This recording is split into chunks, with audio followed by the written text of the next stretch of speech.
The media is changing, and so is news consumption all over the world. Here at the ECOWAS headquarters in Abuja, where hundreds of Nigerians. In Capital TV, we give you contemporary and human interest stories. My name is Ndume Green, reporting for Capital TV. This is Capital TV.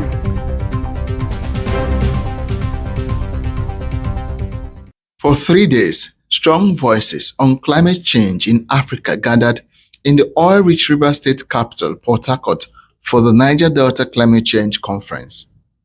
From conversations around climate vulnerability, climate sustainability, and climate solutions, these voices gathered to brainstorm the way forward on climate change impact in the Niger Delta, Nigeria, and Africa at large. As issues around climate change continue to heat up in the Niger Delta, affecting local communities, of the annual Niger Delta Climate Change Conference. This conference is aimed at providing awareness and conscientizing local communities about the dangers of climate change and where they stand as they are affected by climate change. My vision now is to see more women groups in the Niger Delta accessing funds to carry out adaptation and mitigation activities to promote climate justice. That's my vision now. So 30 years from now, I'm envisioning the climate leader to be a woman. And I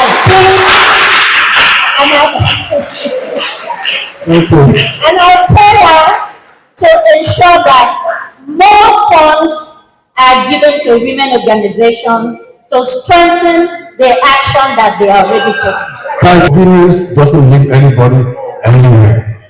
We need resistance. Without resistance, there's no movement, there's no growth. Imagine if this floor is covered with oil and it doesn't resist your movement. How will you move on it? Can you move? You fall all over the place, you fall for anything. When you don't have a position, you're not going to. That's what I mentioned when I was making my initial speech.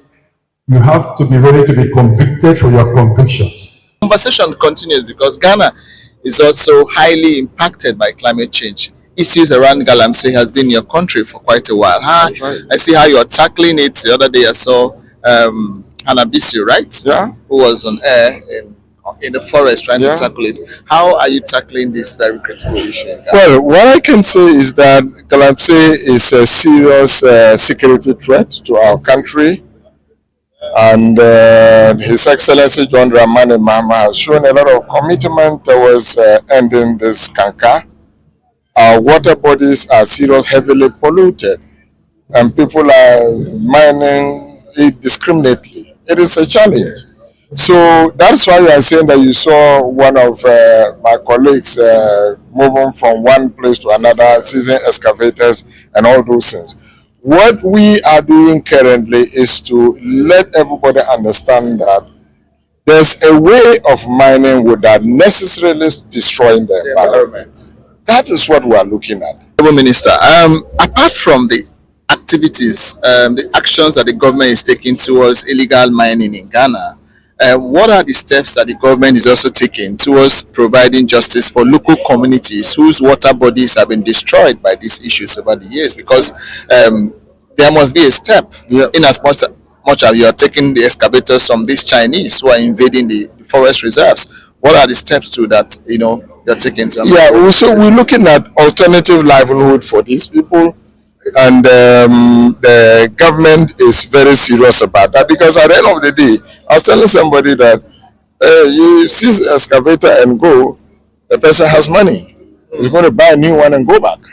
Yeah, we keep seizing, then they go back.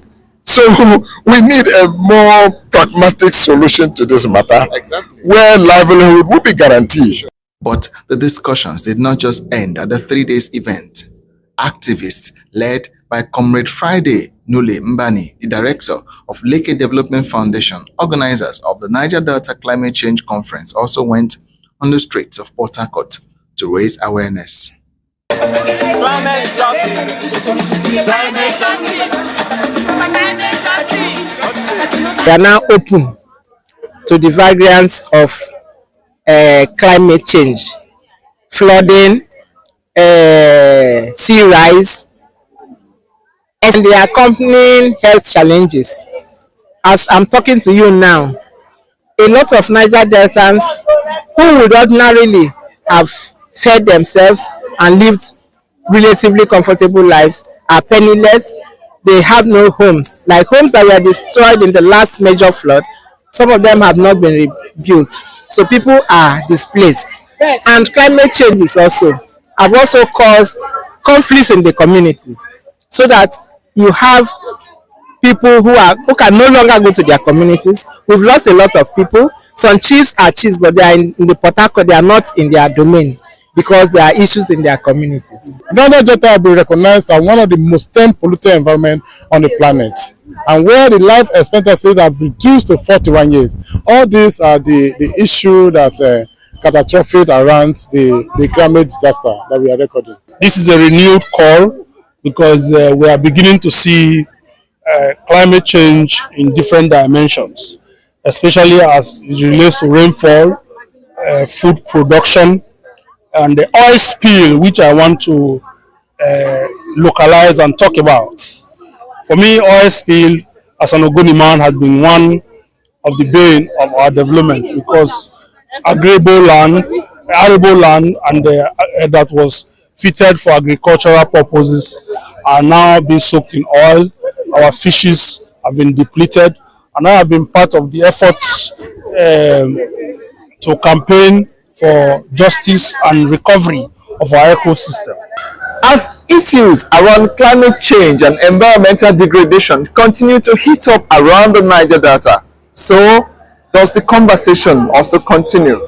Reporting for Capital TV from the 3rd Annual Conference on Climate Change in the Niger Delta is